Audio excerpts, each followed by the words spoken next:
வாக்காலே பிறர் வாழ்வை கெடுத்தே வாழ்வாரும்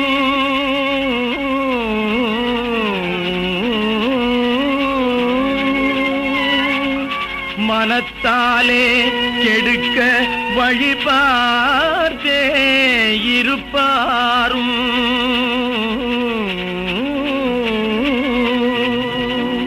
யாக்கையின் பலத்தாலே அடித்து பிழைப்பாரும் அல்லாமல் நல்லோரை அறியேன் பராபரமே.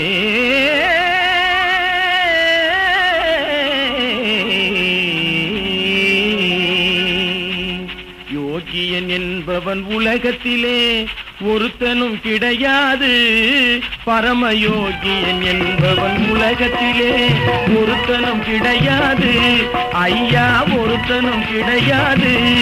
ஏதோ உண்டுன்னு சொன்னா அவனுக்கு மூணும் இருக்காது.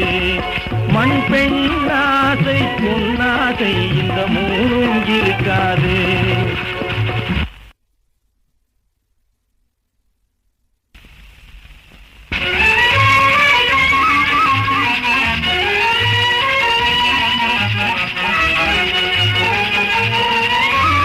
ஆசையினாலே பிறந்து வளர்ந்தது அரிய மானிட பொறப்பு.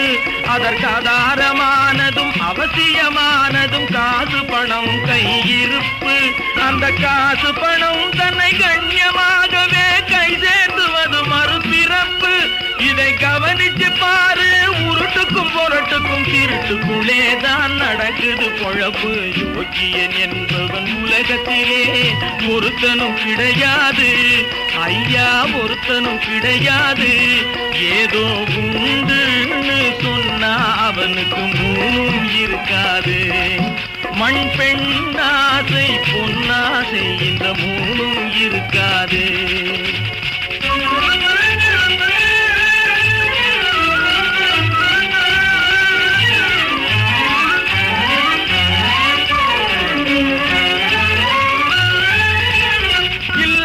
கொடுமை ஏமாற்ற தெரியான் இருட்டில் போடுறான் தேட்டேன்.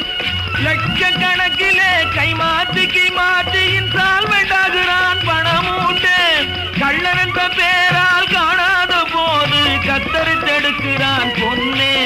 பெரும் கள்ளன் என்ற பேரால் காணாத போது கத்தரித்தெடுக்கிறான் பொன்னே. கழுத்தில் கத்தரித்தெடுக்கிறான் பொன்னே. நகை கடையின்னு வச்சுக்கிட்டு கல்லால உரைச்சுக்கிட்டு கரைக்கிற செட்டி அவன் கண்ணே. இது யோகியன் என்பவன் உலகத்திலே ஒருத்தனும் கிடையாது. ஐயா ஒருத்தனும் கிடையாது. ஏதோ உண்டுன்னு சொன்னா அவனுக்கு மூணும் இருக்காது.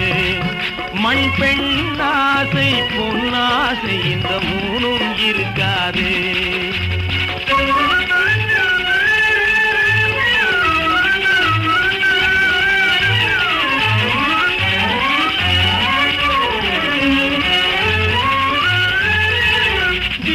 தரிசி பல நூறாண்டிலே தெய்வம் போலொன்று பொறக்கலாம்.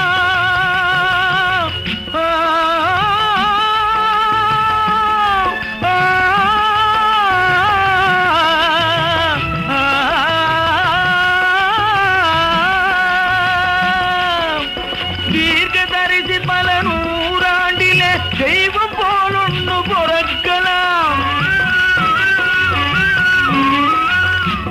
புத்தர் காந்தியை போலே சத்தும் சாகாதிருக்கலாம்.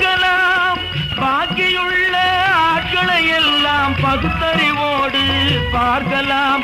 பாட்டால் வள்ளுவன் தீட்டியபடி ஒரு பயனுண்டா சொல்லு கேட்கலாம். ஒரு பயனுண்டா சொல்லு கேட்கலாம். யோகியன் என்பவன் உலகத்திலே ஒருத்தனும் கிடையாது. ஐயா ஒருத்தனும் கிடையாது. ஏதோ உண்டுன்னு சொன்னா அவனுக்கு மூணும் இருக்காது. மண் பெண் ஆசை பொன்னாசை இந்த மூணும் இருக்காது.